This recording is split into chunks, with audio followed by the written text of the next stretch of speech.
దినాలు దేవుడు మనతో మీతో నాతో కూడా అనేక విషయాలు మాట్లాడుతూ వచ్చాడు. దేవుని వాక్యము పరిశుద్ధమైంది కనుక ఈ పరిశుద్ధ వాక్యము మనలో పరిశుద్ధతను పెంపొందింపజేస్తుంది. దేవుని పద్ధతుల్లో మనకు మనల్ని పరిశుద్ధపరచుటలో దేవుడు వాడేటువంటి పద్ధతి పరిశుద్ధాత్ముని ద్వారా discipline of the Holy Spirit, పరిశుద్ధాత్ముడు చేసేటువంటి క్రమశిక్షణ, ట్రైనింగ్, క్రమశిక్షణ. ఆ క్రమశిక్షణలో ప్రభువు అవసరమైతే మనల్ని శిక్షిస్తాడు. హెబ్రీ పత్రికలో 12వ అధ్యాయంలో వ్రాయబడినట్లు తన పరిశుద్ధతలో మనము పాలు పొందినట్లుగా మన మేలు కొరకు ఆయన శిక్షిస్తాడు. తన పరిశుద్ధతలో మనం పాలు పొందినట్లు మన మేలు కొరకు ఆయన శిక్షిస్తాడు కనుక శిక్షను వాడతాడు. ఆ శిక్ష ఏ రూపంలో ఉన్నా దేవుడు శిక్షించి మనలను సరిచేస్తాడు, పరిశుద్ధ జీవితంలో నడిపిస్తాడు. అందుకే దేవుని వాక్యం ఏం చెబుతుందంటే, ప్రభు చేయు శిక్షను తృణీకరింపకు. ప్రభు చేయు శిక్షను తృణీకరించకూడదు. మనం ప్రతి శిక్ష కూడా మనకు బాధకరంగానే ఉంటుంది, కానీ అది చాలా మంచి ఫలితాన్ని మనకి ఇస్తుంది. ప్రభు పోలికలో మనము ఎదగడానికి సహాయపడుతుంది. కనుక ప్రభువు ఆ విధంగా మనల్ని శిక్షించుటలో దాన్నే పరిశుద్ధాత్ముని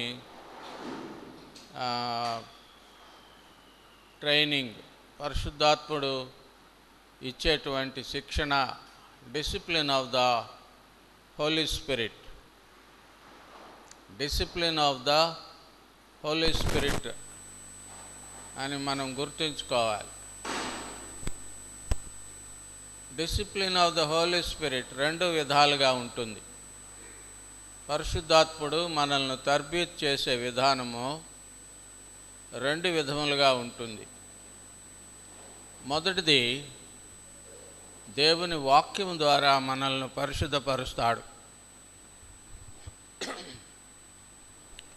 దేవుని వాక్యము ద్వారా పరిశుద్ధాత్ముడు మనల్ని పరిశుద్ధపరుస్తాడు. హెబ్రీ పత్రిక 4:12లో దేవుని వాక్యానికి 6 లక్షణాలు ఉన్నాయి. దేవుని వాక్యము సజీవమైంది,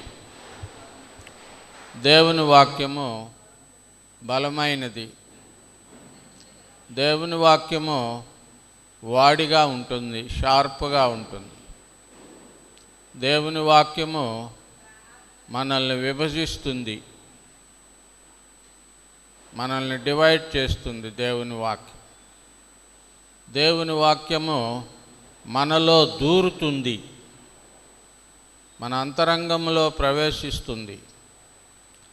చివరిగా దేవుని వాక్యము మన తలంపుల్ని, ఆలోచనలను పరిశోధిస్తుంది. దేవుని వాక్యమును గురించి ఎంత చక్కని మాటలు అక్కడ వ్రాయబడి, హెబ్రీ 4:12. ఈ 6 లక్షణాలు కలిగిన దేవుని వాక్యము చాలా గొప్పది. అందుకే దేవుని వాక్య ధ్యానాన్ని మనము నిర్లక్ష్యం చేయకూడదు. ఈ వాక్యం ద్వారానే పరిశుద్ధాత్ముడు మనలను విభజిస్తాడు, మన ప్రాణాత్మలను విభజిస్తాడు, పరిశుద్ధతలోనికి నడిపిస్తాడు. కనుక దేవుని వాక్యము పరిశుద్ధాత్ముని చేతిలో ఒక ఖడ్గముగా వాడబడి మనల్ని విభజిస్తూ, మనల్ని పరిశోధిస్తూ, మనల్ని సరిచేస్తూ. కనుక దేవుని వాక్యానికి మనము ఆ అవకాశం ఇవ్వాలి, పరిశుద్ధాత్మునికి అవకాశం ఇవ్వాలి. మనము దేవుని వాక్యము దగ్గరికి వచ్చినప్పుడు పరిశుద్ధాత్మునికి ఆ అవకాశము కలుగుతుంది. ఇష్టం లేకపోయినా దేవుని వాక్యము తెరచి చదువుతూ ఉంటే ఏదో ఒక వాక్యము ద్వారా దేవుడు నీతో మాట్లాడతాడు. ఆ వాక్యం ద్వారా నిన్ను నన్ను సరిచేస్తాడు. కనుక దేవుని వాక్య వెలుగులో మనల్ని మనం పరిశీలించుకొని సరిచేసుకోవడం చాలా అవసరం. అందుకే మన పరిశుద్ధ జీవితంలో సమయాన్ని దేవుని వాక్యానికి ఇవ్వాలి. దేవుని వాక్యము నేను ధ్యానించుచు మొరపెట్టుకొందును అని అంటాడు కీర్తనకారుడు. రెండవది, పరిశుద్ధాత్ముడు చేసేటువంటి క్రమశిక్షణ చర్యల్లో రెండవది, ఆయన మన జీవిత పరిస్థితులను ఉపయోగించి మనలను పరిశుద్ధులుగా చేస్తాడు. మన పరిస్థితులను ఉపయోగించుకుంటాడు. భర్తను పరిశుద్ధపరచడానికి భార్యను వాడుకుంటాడు, భార్యను పరిశుద్ధపరచడానికి భర్తను వాడుకుంటాడు.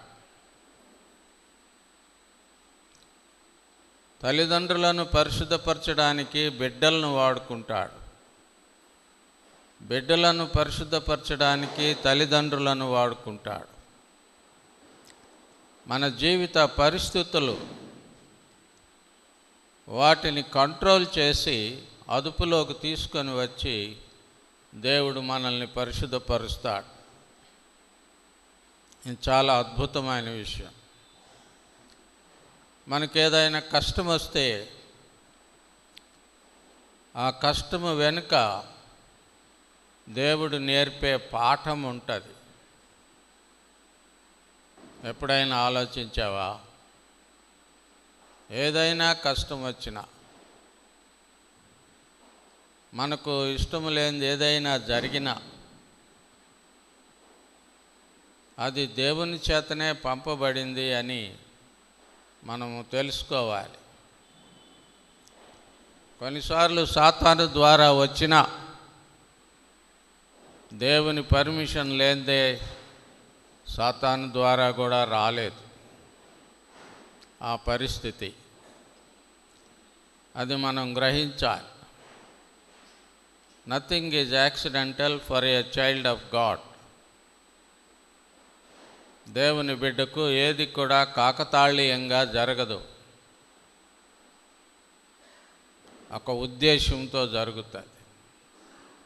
కనుక మనకేదైనా కష్టము నష్టము వచ్చినప్పుడు దాని వెనుక ఉన్న దేవుని చిత్తము, దాని వెనుకున్న దేవుని ఉద్దేశము, లేక మనం ఏ పాఠము నేర్చుకోవాలో అది మనం తెలుసుకుంటే ప్రార్థనాపూర్వకంగా తెలుసుకోగలిగితే మనం పరిశుద్ధతలో ముందుకు వెళ్తాం. అది ఆ పాఠం అర్థం కాకపోతే, ఆ పాఠం నేర్చుకోకపోతే పరిశుద్ధతలో ముందుకు వెళ్ళలేం. మొద్దబ్బాయిలు మొద్దమ్మాయిల్లాగా ఎంతకాలం దేవుడు నేర్పుతున్నా ఎక్కడేసావు గొంగళి అంటే వేసిన చోటనే ఉన్నానని ఆత్మీయ జీవితంలో ఎదుగు బొదుగు లేకుండా పరిశుద్ధతలో అభివృద్ధి లేకుండా ఉంటాం. అది చాలా విచారకరం. కనుక discipline of the Holy Spirit, పరిశుద్ధాత్ముడు ఈ రెండు విధాలుగా మనలను నడిపిస్తాడు. మనము ఆ పాఠాలు నేర్చుకుంటూ ఉంటే, నేర్చుకొని లోబడుతూ ఉంటే దేవుడు మన జీవితాల్లో ఇంకా పనిచేస్తాడు. మనం ప్రభు దగ్గరికి వెళ్ళే అంతవరకు ఈ డిసిప్లిన్ కార్యక్రమం జరుగుతూనే ఉంటుంది. ఈ క్రమశిక్షణ కార్యక్రమం దేవుడు చేస్తూనే ఉంటాడు. యేసయ్య సారూప్యము మనలో వచ్చేంత వరకు ఈ క్రమశిక్షణ కార్యక్రమం జరుగుతూనే ఉంటుంది. కనుక మనము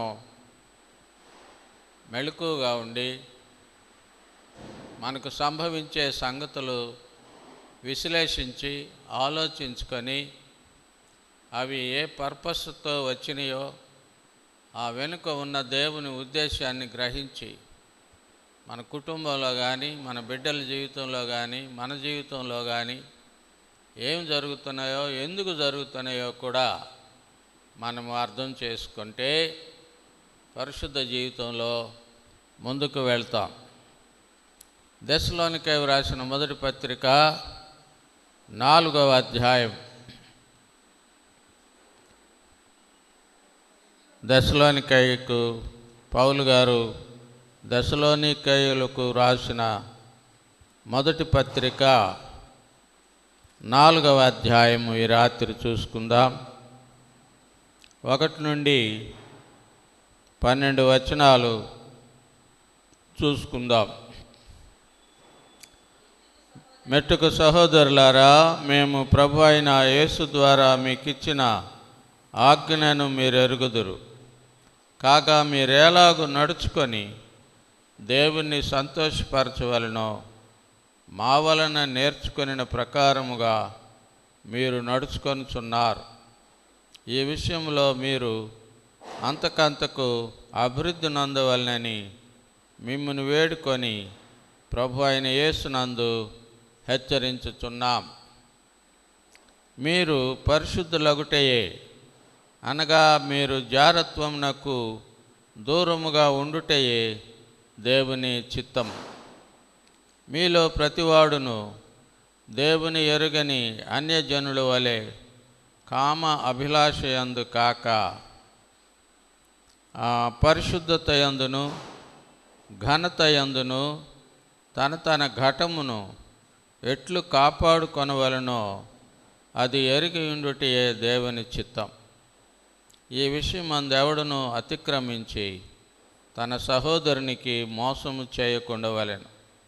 ఎందుకనగా మేము పూర్వము మీతో చెప్పి సాక్ష్యమిచ్చిన ప్రకారం ప్రభువు వీటన్నిటి విషయమై ప్రతిదండన చేయువాడు. పరిశుద్ధులగుటికే దేవుడు మనలను పిలిచెను, కానీ అపవిత్రులుగా ఉండుటకు పిలువలేదు. కాబట్టి ఉపేక్షించువాడు మనుషుని ఉపేక్షింపుడు గాని మీకు తన పరిశుద్ధాత్మను అనుగ్రహించిన దేవునినే ఉపేక్షించుచున్నాడు. సహోదర ప్రేమను గూర్చి మీకు వ్రాయనక్కర్లేదు.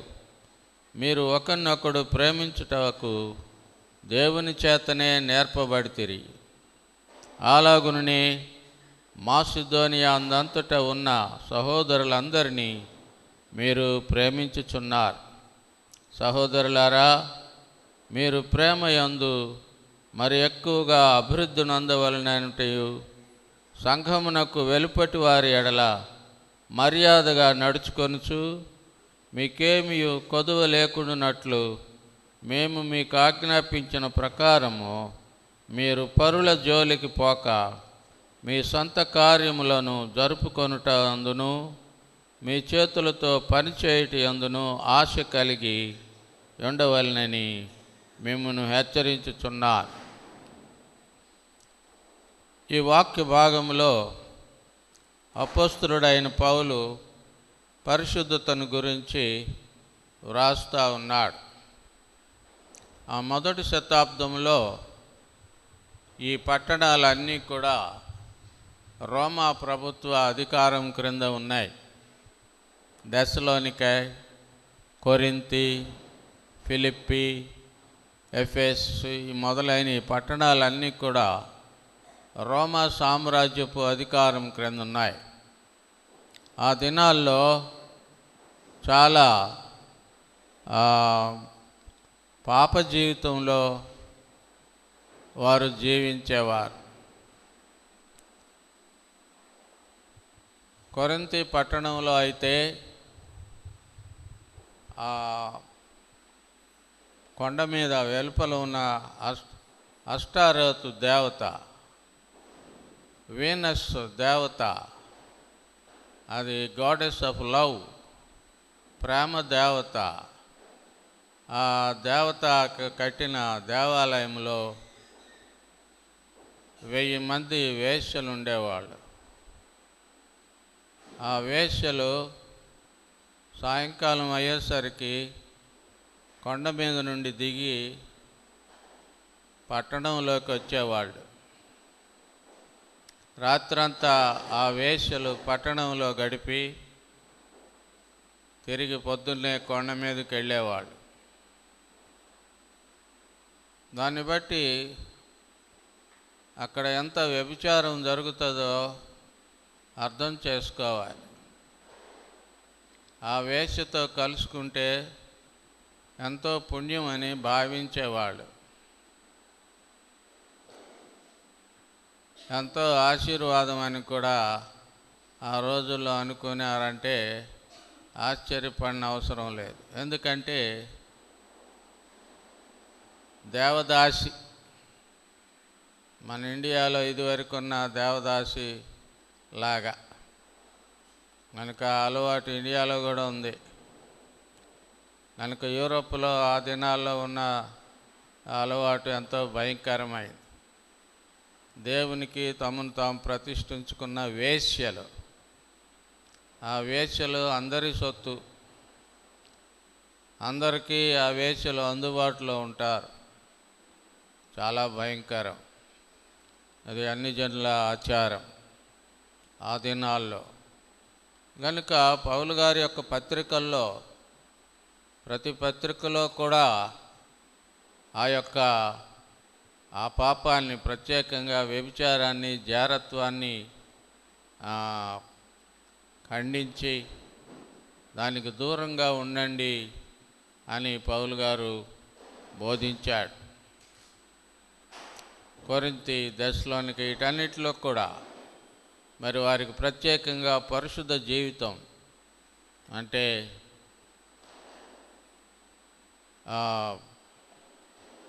go far away from sexual immorality.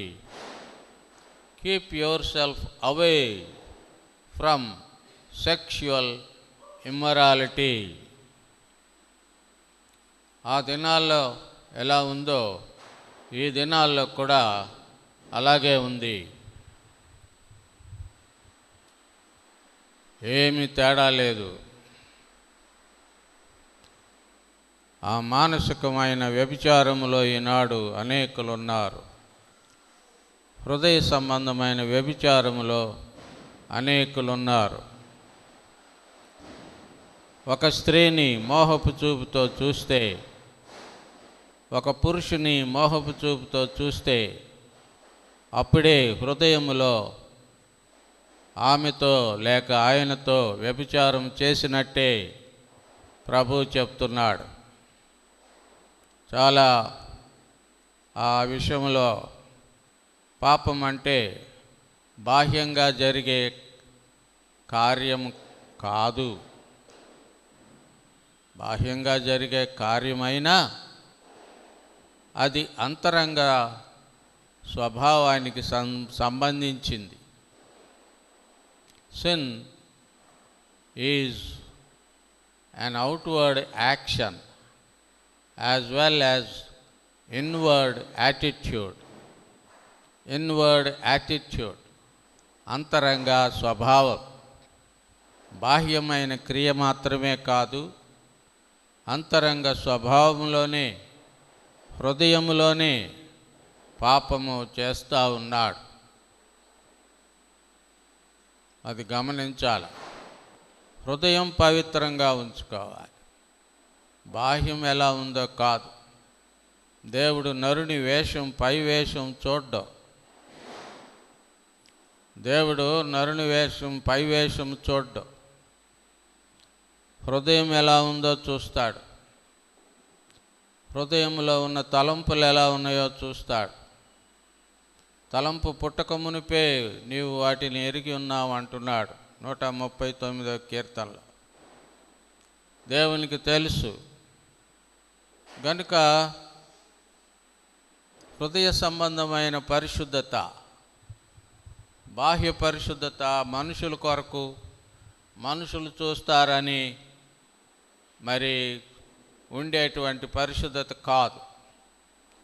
హృదయ సంబంధమైన పరిశుద్ధత, ఇన్వర్డ్ యాటిట్యూడ్ ఎలా ఉంది అని దేవుడు చూస్తాడు.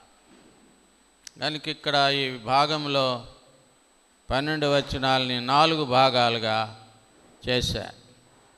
మొదటి 2 వచనాలు దేవుని సంతోషము, గాడ్స్ ప్లెజర్. 3 నుంచి 6 వచనాలు దేవుని చిత్తము. 7, 8 వచనాలు దేవుని పిలుపు. 9 నుంచి 12 వచనాల వరకు దేవుని ఉపదేశము. ఈ 4 భాగాలుగా మనము ఈ ప్యాసేజ్ని, ఈ వాక్య భాగాన్ని జ్ఞాపకం ఉంచుకోవాలి. మొదటిది దేవుని సంతోషం. దెస్సలోనికయులకు రాస్తూ మా ద్వారా దేవుడు మీకు ఇచ్చిన ఆజ్ఞలు మీకు తెలుసు అంటున్నాడు. కనుక ఆజ్ఞలు, దేవుడిచ్చిన ఆజ్ఞలు మీకు తెలుసు అంటున్నాడు. దేవుడిచ్చిన ధర్మశాస్త్రము, ఆజ్ఞలు, ధర్మశాస్త్రము ద్వారా పాపం అనగా ఎట్టిదో తెలుస్తుంది. ఈ రోజుల్లో new age movement, new age movement ఇది. ఈ న్యూ ఏజ్ మూమెంట్లో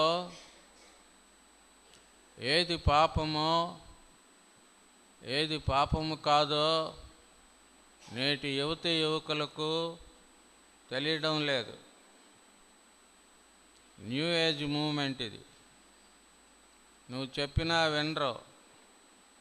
ఏమంటారంటే మాకు అనుభవం కావాలి, విశ్వాసం సంగతి చెప్పకో, ఆ రీజన్ ఈ రీజన్ చెప్పకో, వీ వాంట్ ఎక్స్పీరియన్స్. మాకు అనుభవం కావాలి, మాకు జిల్లు కావాలి, మాకు థ్రిల్ కావాలి, మాకు కిక్కు కావాలి. ఆ జిల్లు, థ్రిల్లు, కిక్కు పాడు చేస్తాయి బాబు నిన్నంటే అయ్యేం మాకు చెప్పొద్దు. ఆ చెప్పినా వినము. మాకు జిల్లు కావాలి, మాకు థ్రిల్ కావాలి, మాకు కిక్ కావాలి. న్యూ ఏజ్, నెట్ ఏజ్, అందరూ ఇంటర్నెట్టే. నెటిజన్, సిటిజన్ లాగా నెటిజన్. న్యూ ఏజ్లో ఉన్నారు ఈ రోజుల్లో. చాలా కష్టం. ఏది పాపమో తెలియడం లేదు, ఏది పాపము కాదో తెలియడం లేదు. చాలా విచారకరం. త్రాగడం పాపమా అంటున్నారు. సినిమాలు చూస్తే ఏముంది, అది పాపం ఎలాగవుద్ది?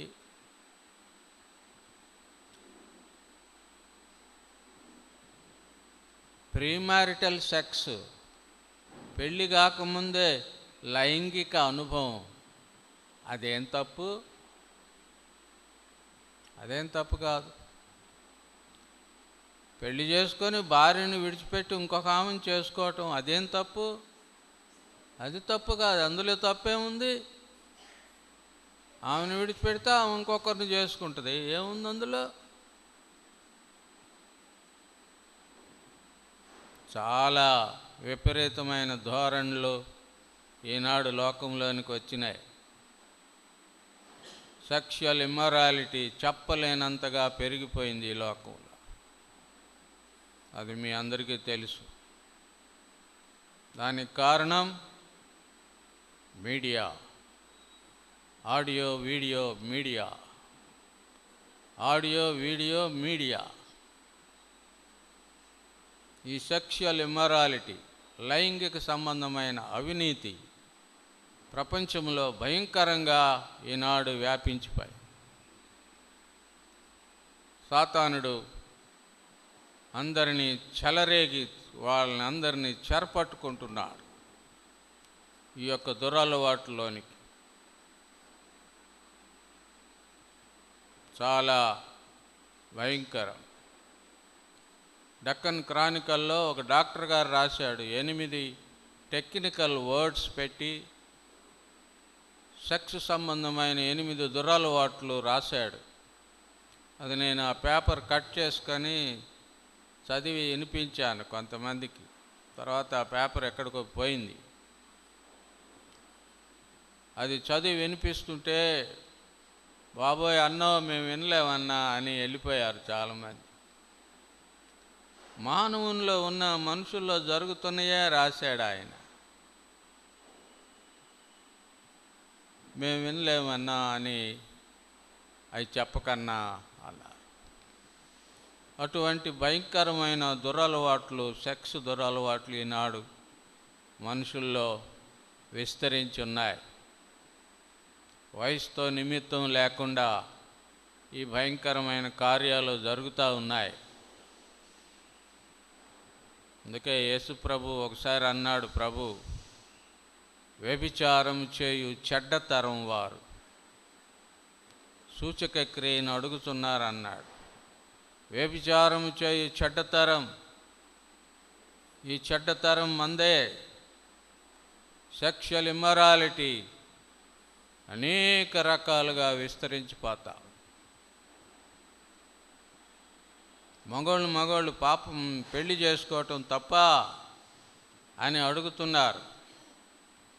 ఈ ప్రపంచంలో 174 దేశాల కంటే ఇంకా ఎక్కువ దేశాలు హోమోసెక్షువాలిటీ, మగోడు పెళ్లి చేసుకోవచ్చని పర్మిషన్ ఇచ్చాయి.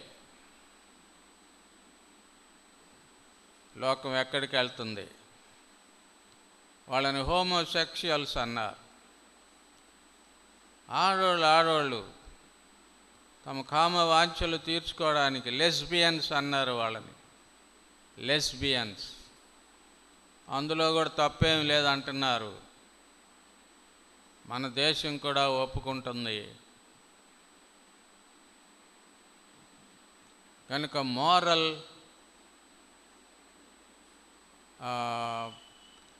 డిస్క్రిపెన్సీ లేక నీతి ఏది దుర్నీతి అని తెలియజేసేటువంటి లైన్ ఆఫ్ డిమార్కేషన్ తెలియజేయాలంటే దేవుని ఆజ్ఞ ఉండాలి. అందుకే దేవుడిచ్చిన ఆజ్ఞ, that is a norm, NORM, norm అంటే అది ఉన్నతమైన ప్రమాణం. ఆ ప్రమాణాన్ని బట్టి కొలవాలి, ఏది పాపమో, ఏది తప్పో, ఏది తప్పు కాదో. కనుక దేవుని వాక్యము పాపం అంటే ఏమిటో తెలియజేస్తుంది.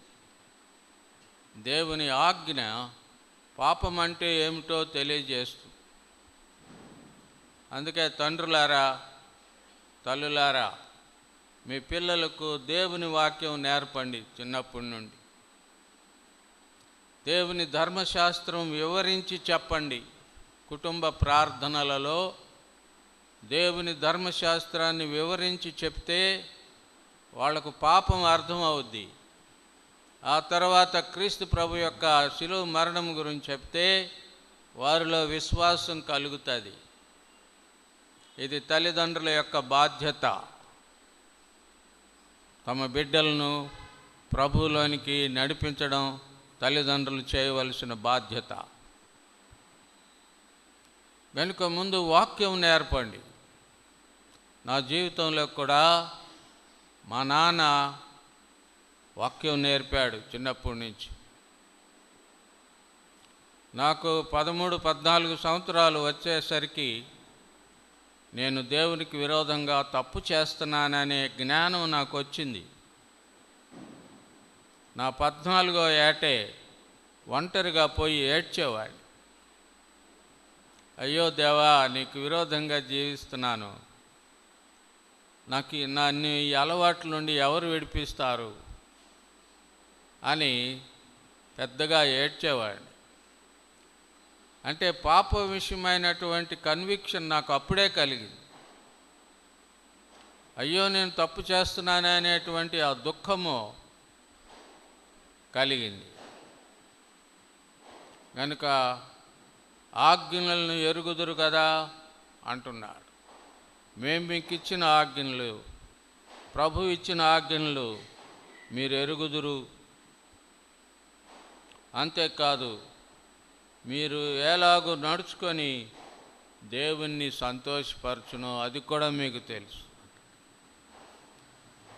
నడక, అవర్ వాక్, మన నడక దేవుణ్ణి సంతోషపరచాలి. It should be pleasing to the Lord. It should be pleasing to the Lord. ఎఫెసీ 5:10 చదవండి. ఎఫెసీలకు రాసిన పత్రిక 5వ అధ్యాయము 10వ వచనములో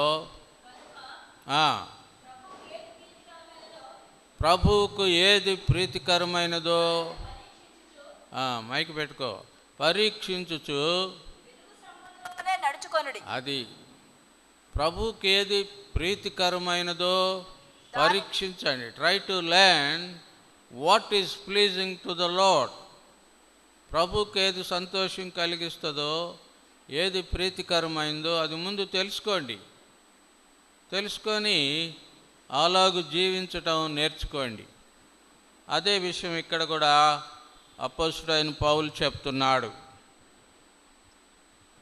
దేవుని సంతోషపరచండి, మీ నడకలో దేవుణ్ణి సంతోషపరచండి, మీరు ఆ ప్రకారంగానే నడుచుకొంటున్నారు అని పౌలు గారు వాళ్ళని మెచ్చుకుంటున్నాడు.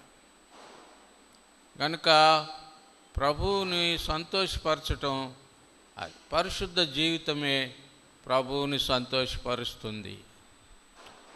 ఆజ్ఞలను తెలుసుకొని ఆజ్ఞ ప్రకారము ఏది పాపమో తెలుసుకొని ఆ పాపానికి దూరంగా వెళ్ళడమే పరిశుద్ధ జీవితం. ఆ పరిశుద్ధ జీవితమే దేవుణ్ణి సంతోషపరుస్తుంది. ఈయన నా ప్రియకుమారుడు, ఈయన యందు నేను ఆనందిస్తున్నాను. అలాగే నిన్ను గూర్చి నన్ను గూర్చి కూడా దేవుడు ఆనందిస్తాడు.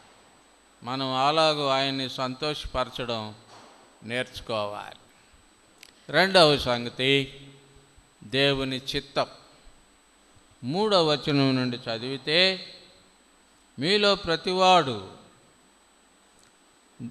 మీరు పరిశుద్ధులగుటయే, అనగా మీరు జారత్వమునకు దూరముగా ఉండుటయే దేవుని చిత్తం. God's will. మన జీవితంలో దేవుని చిత్తం ఏమై ఉంది? What is God's will? జారత్వానికి దూరంగా ఉండండి, జారత్వానికి దూరముగా పారిపోవుడి అని కొరింథీయులకు రాసిన మొదటి పత్రిక 6వ అధ్యాయంలో ఆ మాట వ్రాయబడి ఉంది. జారత్వమునకు దూరముగా పారిపోండి. కనుక పారిపోవాలి, ఆడ నిలబడకూడదు. నిలబడితే పడిపోతావు. కనుక 6వ అధ్యాయము 6వ అధ్యాయము 18వ వచనం. జారత్వమునకు దూరముగా పారిపోవుడి. మనుషుడు చేయ ప్రతి పాపమును దేహమునకు వెలుపల ఉన్నది గాని జారత్వం చేయవాడు తన సొంత శరీరమునకు హానికరముగా పాపము చేయుచున్నాడు. జారత్వం చేయువాడు తన సొంత శరీరమునకు హానికరముగా పాపం చేయుచున్నాడు. సెక్షువల్ ఇమ్మొరాలిటీ అనేది సొంత శరీరానికే హానికరం కనుక దానికి దూరంగా వెళ్ళిపోవాలి. నేటి యువతీ యువకులు దానికి దూరంగా వెళ్ళడం లేదు. కారణం ఏంటి? చూసే సినిమాలు, టీవీలు, ఇంటర్నెట్లు, సెల్ ఫోన్లు. ఈ నాలుగు తెరలు మనుషుల్ని పాడు చేస్తున్నాయి. మొదటిది 70 mm సినిమా హాల్ తెర. రెండవది ఇంట్లో ఉన్న బుల్లి తెర, నల్లపాటి, లావుపాటి, నల్లతీగ. లావుపాటి, నల్లతీగ, బుల్లి తెర.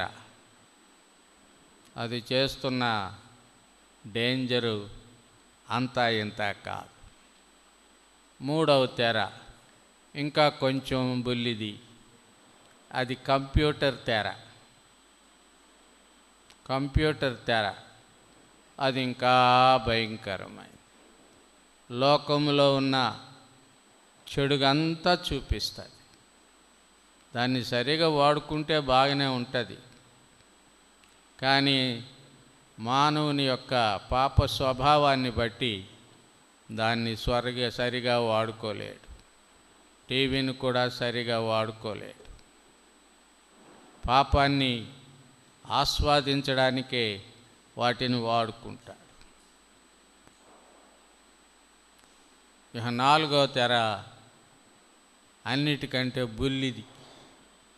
అదే సెల్ ఫోన్ తెర. ఇంటర్నెట్లో ఏమొస్తాయో అన్నీ వస్తాయి సెల్ ఫోన్లో.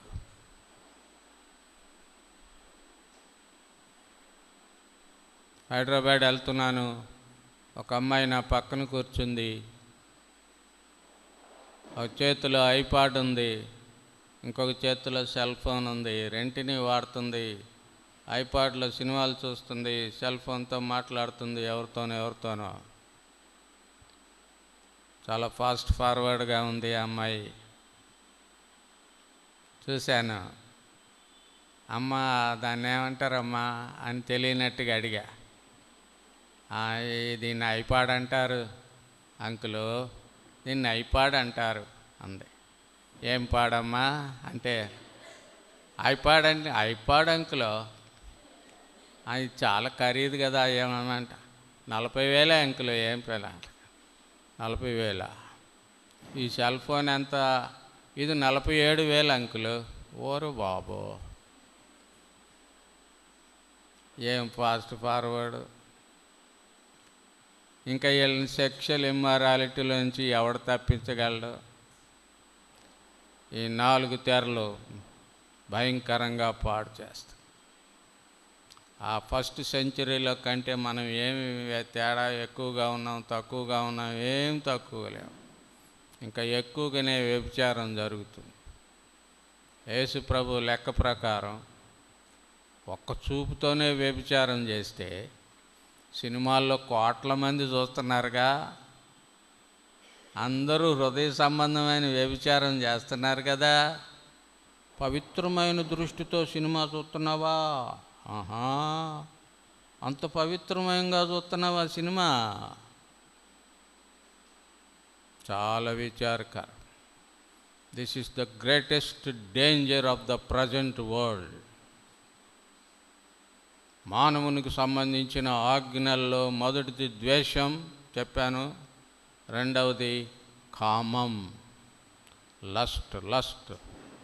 కనుక ఈ లస్ట్తో లోకము నింపబడింది. అందుకే ఇది పరిశుద్ధతకు number 1 enemy. Sexual immorality number 1 enemy. దీనికి అలవాటు పడినవాడు త్వరగా కోలుకోలేడు. ఎయిడ్స్ రాని బోయిడ్స్ రాని ఏం వచ్చినా కానీ మాండ, ఏదొచ్చినా కానీ ఈ దురలవాటు పోదు. సాతాను చేతిలో బలమైన సాధనంగా ఉంది సెక్స్. ఈనాడు ఇంటర్నెట్ పోర్నోగ్రఫీ అది తలుచుకుంటేనే భయం వేస్తుంది. లక్షల మంది బానిసలైపోతున్నారు. లక్షల మంది యువకులు పోర్నోగ్రఫీకి, బూతు బొమ్మల అలవాటు, సాహిత్యానికి అలవాటు పడిపోయి దానిలో నుంచి ఎంత మాత్రం బయటికి రాలేని స్థితిలో ఏడుస్తూ ఉన్నారు. కొకైన్ కంటే, గంజాయి కంటే గట్టిగా పట్టుకుంటుంది అది. యువకులనే కాదు, మధ్య వయస్సుల్ని, ముసలోళ్ళని సైతం పట్టుకుంటుంది ఆ పాపం. పోర్నోగ్రఫీ ఎంత భయంకరమైంది. అదే కారణం రేపులకి, చిన్న పిల్లల్ని కూడా పాడు చేయటం, రేపులు, మర్డర్లు, అన్నిటికీ అదే కారణం. ప్రార్థన చేయొద్దా మనం? మన బిడ్డలు కూడా వాటికి బానిసలు అయిపోతే మన గతి ఏంటి? కన్నీరు విడిచి మన తల గోడ కొట్టుకొని మొరపెట్టాలి దేవుని సన్నిధిలో, బాబు నా బిడ్డల్ని కాపాడు, ఈ భయంకరమైనటువంటి సెక్షువల్ ఇమ్మొరాలిటీ నుండి నా బిడ్డలను కాపాడు, నన్ను కాపాడు. మనం ప్రార్థించాలి.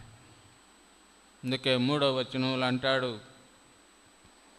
మనము దేవుని చిత్తం జారత్వానికి దూరముగా ఉండుట. ఒంగోలులో ఒక పెళ్లిగాని అమ్మాయికి నేను కౌన్సిలింగ్ చేస్తున్నా, సలహా ఇస్తున్నా బైబిల్ ప్రకారం. ఆ అమ్మాయి ఒక పెళ్ళైన వానితో సంబంధం పెట్టుకుంది. ఆ అమ్మాయిని పిలిచి, అమ్మ నువ్వు చాలా పాపంలో ఉన్నావు, వివాహమైన వానితో నువ్వు సంబంధం పెట్టుకున్నావేంటి? అది అక్రమ సంబంధం, మానేయమ్మా, నువ్వు జారత్వంలో ఉన్నావు, నువ్వు మానేయి అని నేను ఆ అమ్మాయితో చెప్తున్నప్పుడు ఆ అమ్మాయి అంది, నేను మానేస్తే ఆయన బాధపడడా అండి? ఎంత మూర్ఖత్వంలో ఉంది! ఈ అమ్మాయి మానేస్తే ఆయన బాధపడతాడంట, ఆ పెళ్ళైన ఆయన బాధపడతాడంట. ఎంత పనికి మాలిన స్థితిలో నేటి ఆడపిల్లలు ఉన్నారు. అందరూ కాదు, కొందరు. నేటి యువకులు ఎటువంటి భయంకరమైన స్థితిలో ఉన్నారు. 3వ అంతస్తు నుండి దూకి చచ్చిపోయింది ఒక అమ్మాయి. ఎందుకు చనిపోయిందమ్మా అని అడిగాను. వాడు వారం నుంచి మాట్లాడలేదంట, అందుకు చనిపోయింది. ఎవడు వాడు? వాడే, ఆ పిల్ల బాయ్ ఫ్రెండ్. వారం నుంచి మాట్లాడకపోతే చచ్చిపోవడమేనా? చచ్చిపోయింది. డాక్టర్ గారు పరీక్ష చేస్తే ఆ అమ్మాయి కడుపులో 3 నెలల కొడుకున్నాడు. ఎంత విచారకరం! ఇటువంటి భయంకరమైన సంఘటనలు మనం చూసినప్పుడు మనము విస్తరించి ప్రార్థించాలి, విజ్ఞాపన చేయాలి. నేటి తరం, ఈ నవతరం, న్యూ జనరేషన్, న్యూ ఏజ్ ఎటుపోతూ ఉంది అనేది మనం ఆలోచించాలి. జారత్వమునకు దూరముగా ఉండుటే దేవుని చిత్తం. ఇంకొకటి, ప్రతివాడు దేవుని ఎరుగని అన్యజనుల వలె కాక, కామాబలయాశ యందు కాక, తన ఘటమును ఎట్లు కాపాడుకొనవలెనో, పరిశుద్ధత యందును ఘనత యందును తన ఘటమును ఎట్లు కాపాడుకొనవలనో అది ఎరిగియుండుటయే దేవుని చిత్తం. కనుక దేవుని చిత్తం అర్థం చేసుకో. నీ జీవితంలో, నా జీవితంలో దేవుని చిత్తం ఏంటి? ఇక్కడ పౌలు గారు క్లియర్గా చెప్తున్నాడు, keep away your self from sexual immorality. ఈ లస్ట్ అనేది ఈ దృశ్యాలకు, ఈ పాప దృశ్యాలకు దూరంగా ఉండు. ఈ సెక్షువల్ ఇమ్మొరాలిటీకి, లైంగిక ఈ పాపానికి దూరంగా ఉండు. ఇదే దేవుని చిత్తం. తన ఘటము అంటే ఇక్కడ ఘటము అనే దానికి రెండు అర్థాలు ఉన్నాయి. ఒకటి తన శరీరము అని ఒక అర్థము, రెండవది ఘటము అంటే భార్య.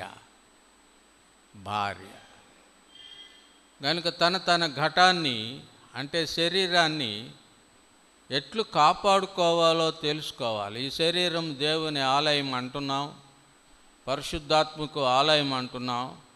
ఈ శరీరాన్ని ఎలా కాపాడుకోవాలా? రెండు మాటలు అక్కడ వాడాడు. ఒకటి పరిశుద్ధత యందు, ఈ శరీరాన్ని పరిశుద్ధత యందు కాపాడుకోవాలి. రెండు ఘనత యందు, ఆనర్. కనుక ఈ రెండు విషయాల్లో శరీరాన్ని ఎలా కాపాడుకోవాలి పరిశుద్ధంగా, అది ఎరిగి ఉండుటయే దేవుని చిత్తం. ఈ శరీర సంబంధమైన స్వభావం మనల్ని పాపానికి ప్రేరేపించినప్పుడు ఎలాగ లొంగకుండా ఆ ప్రేరణను జయించి మనము పరిశుద్ధంగా జీవించాలో ఎరిగి ఉండటమే దేవుని చిత్తం. అలాగే భార్య అనే అర్థమైతే భార్యను కూడా పరిశుద్ధంగా చూసుకోవాలి. కొంతమందికి భార్య ఒక విలాస వస్తువుగా వాడతారు. భార్య అంటే లెక్కలేదు. భార్య యొక్క సంతోషాన్ని కూడా వాళ్ళు గమనించరు. ఒక విలాస వస్తువుగా, నా ఎంజాయ్మెంట్ కొరకు ఉన్న ఒక వ్యక్తి అన్నట్టుగా భార్య పట్ల చూస్తారు. దేవుని విశ్వాసి, దేవుని బిడ్డ అలాగ ఉండకూడదు. దేవుడు నాకు ఇచ్చిన సాటి అయిన సహాయం అని భార్యను గౌరవించి సన్మానించి జ్ఞానము చొప్పున ఆమెతో కాపురం చేయాలని పేతురు భక్తుడు రాస్తున్నాడు. ఘనత యందు భార్యను ఘనపరచాలి, సన్మానించాలి. పరిశుద్ధత యందు ఘనత యందు భార్యను కాపాడుకోవాలి. ఇది చాలా వాక్యానుసారం. కనుక భార్య పట్ల ఆ విధమైనటువంటి జ్ఞానం చొప్పున కాపురం చేయాలి. అదే సమయంలో ఏమంటున్నాడంటే, ఈ విషయమందు 6వ వచనం, ఈ విషయమందు ఎవడును అతిక్రమించి తన సహోదరునికి మోసము చేయకుండవలెను. అక్కడే జారత్వం, వ్యభిచారం జరుగుతుంది. నీ పొరుగువాని భార్యను ఆశింపవద్దు, దేవుని ఆజ్ఞ, డైరెక్ట్ ఆజ్ఞ. నీ పొరుగువాని దగు దేనినైనను ఆశింపవద్దు, పొరుగువాని భార్యను ఆశింపవద్దు. ఆమెను గౌరవించు. స్త్రీని గౌరవించడం పురుషునికి మంచిది, అలాగే పురుషుని గౌరవించడం స్త్రీకి మంచిది. ఇక్కడ తన ఘటమును, భార్యను ఎట్లు పరిశుద్ధత యందు ఘనత యందు కాపాడుకోవాలి. అదే సమయంలో ఇతరుల సహోదరుల యొక్క భార్యల పట్ల కూడా గౌరవంగా ఉండాలి. పొరుగింటి పుల్లకూర రుచి కాదు, తప్పది. పొరుగింటి పుల్లకూర రుచి అని సామెత పుట్టింది. ఇది వ్యభిచార సామెత. పొరుగువాని భార్య పట్ల కూడా ఎంతో మర్యాద, గౌరవం, దేవుని బిడ్డ అని మనము గౌరవించాలి. అదే ఇక్కడ పౌలు గారు చెప్తున్నాడు. సహోదరుని మోసం చేయకూడదు. అలాగా ఆ వ్యభిచారం మనసు, మోసం చేసే మనసు మనలోకి వచ్చినప్పుడు మనం ఏడవాలి, పశ్చాత్తాపడాలి. అయ్యో ప్రభువా నన్ను క్షమించు అని పశ్చాత్తాపడాలి. కనుక దేవుని చిత్తము మనం తెలుసుకోవాలి. కామాభిలాషి అందు కాదు, అది దేవుని ఎరుగని అన్యజనులు చేసే పని. మనము దేవుని బిడ్డలం, మనం కంట్రోల్లో ఉండాలి, పరిశుద్ధాత్మని అధీనంలో మనం ఉండాలి. ఈ కామ వాంఛను, ఈ జారత్వమును ఆత్మచేత చంపివేయాలి. కొలసై 3:5 ఉన్నట్లు జారత్వమును చంపివేయుడి అన్నాడు. ఎలా చంపుతాం? రోమా 8:13 ప్రకారం ఆత్మచేత శారీరక క్రియలను చంపివేయండి. పరిశుద్ధాత్మని సహాయంతో ఈ సెక్షువల్ ఇమరాలిటీని జయించండి. పరిశుద్ధాత్ముడు సహాయం చేస్తాడు. పరిశుద్ధాత్ముడు మనకు సహాయం చేసి ఈ జారత్వానికి దూరంగా మనం వెళ్ళడానికి సహాయం చేస్తాడు. మూడవది దేవుని పిలుపు.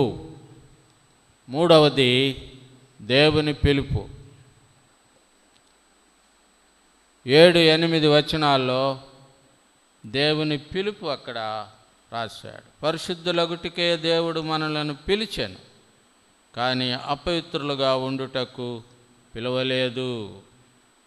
కాబట్టి ఆ పిలుపును ఉపేక్షించువాడు మనుషుని ఉపేక్షింపడు, కానీ మీకు తన పరిశుద్ధాత్మను అనుగ్రహించిన దేవునినే ఉపేక్షించుచున్నాడు.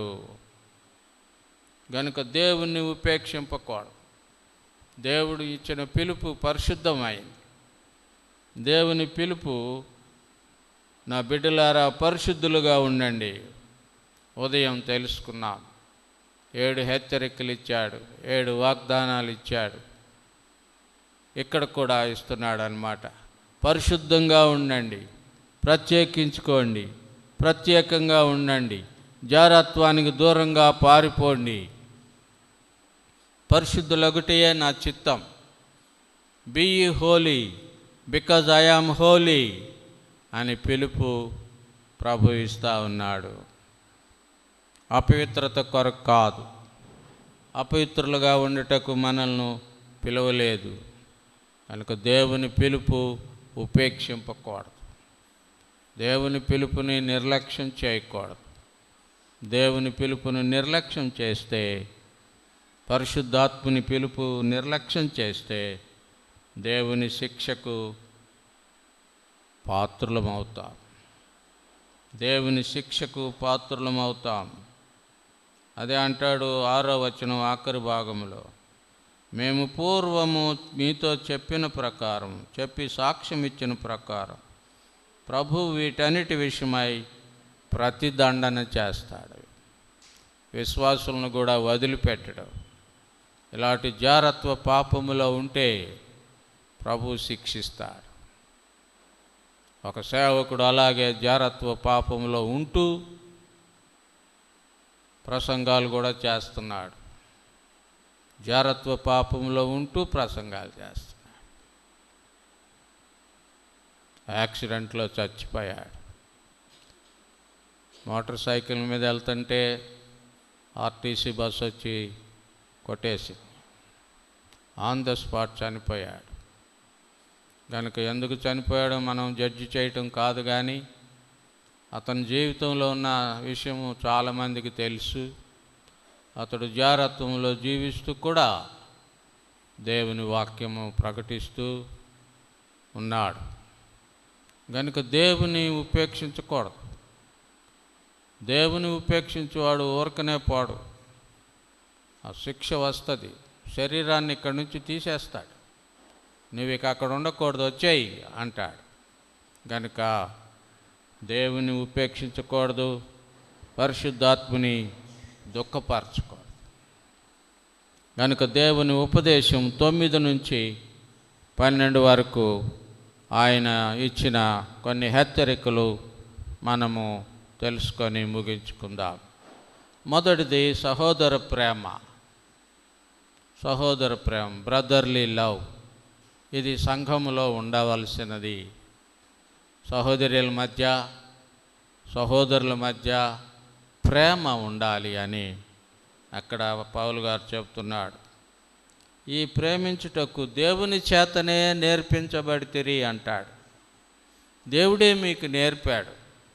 తోటి సహోదరులను సహోదరులను ప్రేమించడం దేవుడే నేర్పాడు. కనుక బెరాక సంఘములో సహోదర సహోదరీలు ఎంతో ప్రేమ కలిగి ఉంటారు అనేటువంటి సాక్ష్యము బయట వాళ్ళ దాకా వెళ్ళాలి. వారు చాలా ప్రేమ కలిగిన వారు అని చెప్పుకోవాలి. సహోదర ప్రేమ విషయంలో దేవుడే మీకు నేర్పాడు అన్నాడు. కనుక మీ సంఘమే కాదు, మాసిదోనియాలో ఉన్న ఆ సంఘస్థులను సహోదరులను కూడా మీరు ప్రేమిస్తూ ఉన్నారు. కనుక ఆ ప్రేమ వర్ధిల్లాలి, అంతకంతకు అభివృద్ధి చెందాలి అని రాస్తున్నాడు. అంతేకాదు మీకే కొదువ లేకుండా ఉండాలి. మీకే కొదువ లేకుండా, ఏమీ కొదువ లేకుండా ఉండులాగున మేము మీకు ఆజ్ఞాపించిన ప్రకారం మీరు పరుల జోలికి పోక, ఇతరుల యొక్క విషయంలో జోక్యం చేసుకోకుండా పరుల జోలికి పోక అంటాడు. పరుల జోలికి పోక నీ పని నువ్వు చూసుకో, సొంత పని చేసుకో, దేవుని పని చెయ్యి. నీ జాబ్ నువ్వు చేసుకో, నీ కుటుంబాన్ని ప్రార్థనాపూర్వకంగా నువ్వు నడిపించుకో, దేవుని పని కూడా చెయ్యి, దేవుని రాజ్యాన్ని కూడా వాడు. సంఘానికి నీవు ఎలాగ సహాయపడతావో ఆలోచించుకో. నీ సమయములో, నీ తలాంతులో, నీ ధనములో సంఘానికి వాడు. దేవుడు నిన్ను ఆశీర్వదిస్తాడు. కనుక ఏ కొదువ లేకుండా ఉండాలంటే దేవుని సేవకు నేను ఇవ్వవలసి ఉన్నవారు. అది దేవుడు దీవించేటువంటి పని. అంతేకాదు సొంత పనులు చూసుకోవడం, పరుల జోలికి పోవద్దు. చేతులతో మంచి పని చేయడం, కష్టించి పని చేయడం, దేవుడు నీకు నాకు అప్పగించిన పనిని నమ్మకంగా చేయడం, కష్టపడి పని చేయడం అనేది దేవుని బిడ్డల యొక్క లక్షణం. నమ్మకత్వము, శ్రమపడి కష్టించి పనిచేయడం అనేది దేవుడు మనకు నేర్పుతున్నాడు. ఏ పని అయినా సరే, నీది ఏ ఉద్యోగమైనా సరే, దేవుని బిడ్డలాగా చెయ్యి, దేవుడు నిన్ను ఆశీర్వదిస్తాడు. కష్టపడి చెయ్యి, నమ్మకంగా చెయ్యి. కనుక దేవుని బిడ్డలు ఎప్పుడు కూడా ఉద్యోగ బాధ్యతల్లో నమ్మకంగా ఉంటారు. వారిని అందరూ ప్రేమిస్తారు. వారి నమ్మకత్వాన్ని బట్టి అందరూ వారిని ప్రేమిస్తారు. వారు కష్టించి పనిచేస్తారు. వారి పనిలో ఉన్నతమైనటువంటి ఫలితాన్ని చూపిస్తారు. కనుక పరిశుద్ధ జీవితంలోని భాగమే ఇదంతా. మనం ఎక్కడ పని చేస్తున్నామో ఆ ఉద్యోగ బాధ్యతల్లో కూడా వీరు పరిశుద్ధులు, నమ్మకంగా పనిచేస్తారనేటువంటి సాక్ష్యం సంపాదించుకోవడం చాలా అవసరం. అది దేవుని కృపచేత మనం పొందగలం. నా జీవితంలో ఆ సాక్ష్యాన్ని పొందాను. నేను high school head master and కరస్పాండెంట్గా ఉన్నాను. 7 సంవత్సరాలు పనిచేసి హెడ్ మాస్టర్గా, 38 సంవత్సరాలు టీచర్గా పనిచేస్తూ, నేను మారుమనసు పొంది రక్షింపబడినప్పటి నుండి కూడా దేవుని కొరకు కష్టపడి విద్యార్థులు ఎందరో నన్ను ప్రేమించేవారు. మాస్టర్ గారు ఎంతో కష్టపడి చెప్తాడు అని వారిని ఎంత కొట్టినా కానీ వారు ఏమనుకో, మన మంచికే కొట్టాడని ప్రేమించేవాడు. అలాగే హెడ్ మాస్టర్గా ఉన్నప్పుడు కూడా డైలీ ప్రేయర్స్, ఫాస్టింగ్ ప్రేయర్స్, స్టాఫ్కి బైబిల్ స్టడీస్, వాళ్ళకు కూడా లేడీ టీచర్స్ ఫాస్టింగ్ ప్రేయర్ చేసేవాళ్ళు. ఆ టీచర్స్ ఎవరైనా ఇప్పుడు కనపడితే ఏమంటారంటే, అయ్యా మీరు పనిచేసిన 7 సంవత్సరాలు అది గోల్డెన్ పీరియడ్ అయ్యా అనేవాళ్ళు. ఎందుకంటే స్వస్థతలు జరిగినాయి, జీతాలు ఆగిపోయిన సంఘటనలు లేవు, మరి స్కూల్లో జరిగిన గొడవలు జరిగినవి లేవు, స్కూలు అటెండెన్స్ కొరకు బాధపడింది లేదు.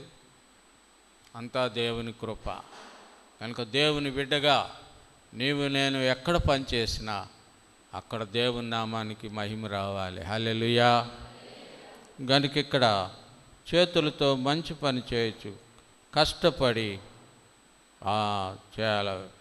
సంఘమునకు వెలుపటి వారి ఎడల మర్యాద కలిగి ఉండాలి. సంఘమునకు వెలుపటి వారి ఎడల కూడా మనం మర్యాద కలిగి వారి మధ్య మంచి ప్రవర్తన మనం చూపించగలిగితే వారు ఆకర్షింపబడతారు, మందిరంలోనికి వస్తారు. కనుక మన మంచి ప్రవర్తన ఇతరులను మందిరంలోనికి ఆకర్షించి వారిని ప్రభువులోకి నడిపిస్తుంది. కనుక దేవుడు ఈ పరిశుద్ధ జీవితాన్ని ప్రత్యేకంగా వివరించి, పరిశుద్ధులగుటయే దేవుని చిత్తం, పరిశుద్ధులగుటకే ఆయన మనల్ని పిలిచాడు అని మనం తెలుసుకొని ప్రభు మీద ఆధారపడి ఈ సెక్షువల్ ఇమ్మొరాలిటీ, ముఖ్యంగా ఈరోజు ఆ మాట చెప్పబడింది, ఈ లైంగిక పాపమునకు మనము దూరంగా ఉండాలి. భార్యాభర్తల మధ్య ఉన్నటువంటి సంబంధం పరిశుద్ధమైంది, అది పరిశుద్ధమైంది, పాన్పు నిష్కళంకమైంది. వేశ్యాసంగులకు వ్యభిచారులకు దేవుడే తీర్పు తీరుస్తాడని ఆ కిందే రాయబడింది హెబ్రీ 13లో. కనుక మనం జాగ్రత్త వహించి మన మనసు తప్పుదారిపోకుండా జాగ్రత్త పడి దేవుని చిత్తమేంటి, దేవునికి ఏది సంతోషం, దేవుడు ఎలా పిలిచాడు మనల్ని తెలుసుకొని అలాగ జీవిద్దాం. ప్రార్థన చేసుకుందాం.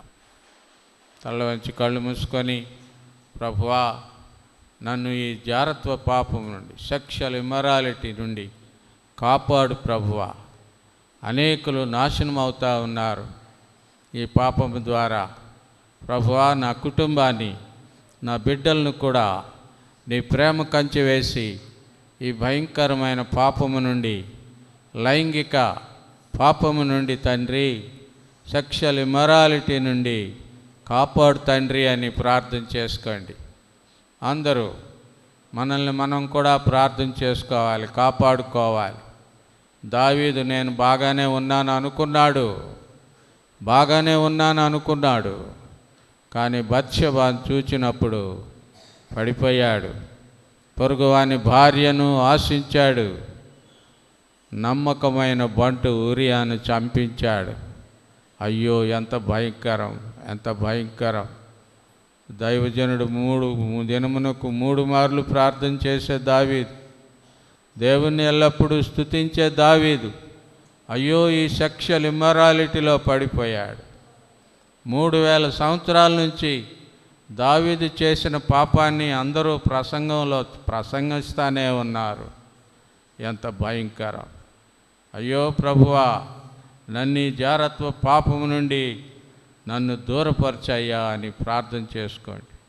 నా కుటుంబాన్ని కాపాడు, నా బిడ్డల్ని కాపాడు, యవన బిడ్డల్ని కాపాడు. అయ్యో ఈ జారత్వ పాపంలో కోట్ల మంది నశించిపోతూ ఉన్నారు ప్రభువా, వారిని రక్షించు నాయనా, వారిని రక్షించు ప్రభువా అని మనము విజ్ఞాపన చేయవలసి ఉన్నాం. మన చుట్టుపక్కల ఉన్న వారి కొరకు విజ్ఞాపన చేయవలసి ఉన్నాం. మన సంఘాల కొరకు విజ్ఞాపన చేయవలసి ఉన్నాం. సంఘ నాయకుల కొరకు, సువార్థికుల కొరకు, సేవకుల కొరకు.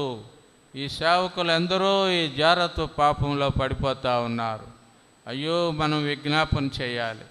సేవకుల కొరకు, సంఘంలో ఉన్న యవన బిడ్డల కొరకు మనం కన్నీటితో ప్రార్థించవలసిన అవసరం ఉంది. ప్రియమైన తమ్ముడు, చెల్లి, అలా ప్రార్థన చేయడానికి తీర్మానం చేసుకో.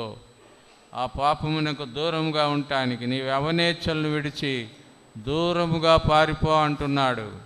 ఓ తిమోతి, నీవు యవనేచ్ఛలను విడిచి దూరముగా పారిపో, దూరముగా పారిపోమని దేవుని వాక్యం సెలవిస్తూ ఉంది. కనుక ప్రియమైన తమ్ముడు, చెల్లి, జాగ్రత్త. నీ మనసును ఈ పాపం వైపు తిరగనీయొద్దు. వ్యభిచార మనసును చంపివేయి, వ్యభిచార చూపును చంపివేయి, వ్యభిచార సంబంధమైన మాటలను చంపివేయి. దేవుడు నిన్ను ఆశీర్వదిస్తాడు. నీ జీవితాన్ని, నా జీవితాన్ని పరిశుద్ధపరిచే దేవుడు, పరిశుద్ధాత్ముడు డిసిప్లిన్ చేస్తాడు, మనల్ని క్రమశిక్షణలో పెడతాడు. అయితే మనము నిర్లక్ష్యంగా ఉంటే దేవుని శిక్షకు పాత్రులమవుతాం. దేవుడే మనల్ని శిక్షిస్తాడు, దండిస్తాడు. కనుక ప్రియమైన తమ్ముడు, చెల్లి, జాగ్రత్తగా ఉండి పరిశుద్ధతను కాపాడుకొనుచు, పరిశుద్ధతను సంపూర్తి చేసుకొనుచు, పరిశుద్ధాత్మునికి లోబడి జీవిద్దాం. ప్రార్థన చేస్తాను. ప్రేమగల తండ్రి, పరిశుద్ధదేవా, నీకు వందనాలు. ఈ 3 దినాలు ప్రభువా, నీవు మాకు ఇచ్చిన వాక్య భాగములను బట్టి వందనాలు. పరిశుద్ధత విషయమై నాయన నువ్వు పిలిచావు, నీ చిత్తం ఏంటో చెప్పావు. మేము నిర్లక్ష్యంగా ఉండకుండా ప్రభువా, నీకు లోబడి జీవించుటకు నాయన జారత్వానికి దూరంగా పారిపోవడానికి నీ కృప మాకు సహాయం దయచేయండి ప్రభువా. నీ ఆత్మ ద్వారా మమ్మల్ని మలచండి, నీ ఆత్మ ద్వారా మమ్మల్ని సరిచేయండి తండ్రి. మాలో ఉన్న పాప స్వభావాన్ని చంపివేయండి ప్రభువా. మీకు అప్పగించుకుంటున్నాం దేవా. కృప చూపండి. సంఘాన్ని, బెరాక సంఘాన్ని దీవించి ఇంకా జరిగే 27 దినాలు, ఇంకా రాబోయే దినాల్లో ఎన్నో రకముల ఉపదేశాలని బిడ్డలు పొందబోచుండగా వాటన్నిటిని దీవించండి. ఆ సేవకులందరినీ ఆశీర్వదించి ఆత్మాభిషేకం ఇచ్చి వాడుకోండి.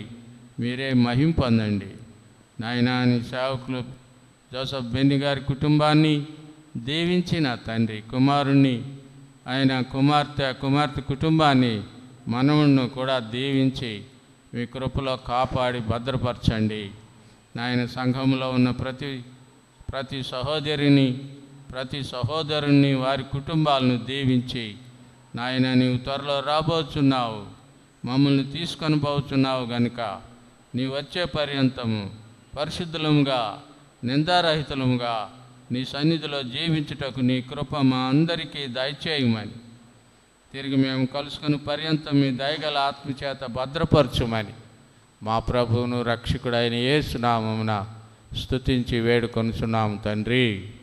ఆమేన్. కనుక ఈ 3 దినాలు నాకు అనుగ్రహించిన ఈ సమయాన్ని బట్టి, అవకాశమును బట్టి నేను వందనాలు చెల్లిస్తున్నాను. అలాగూ దేవుని కృప చేత ఈ 3 దినాలు జరిగినాయి.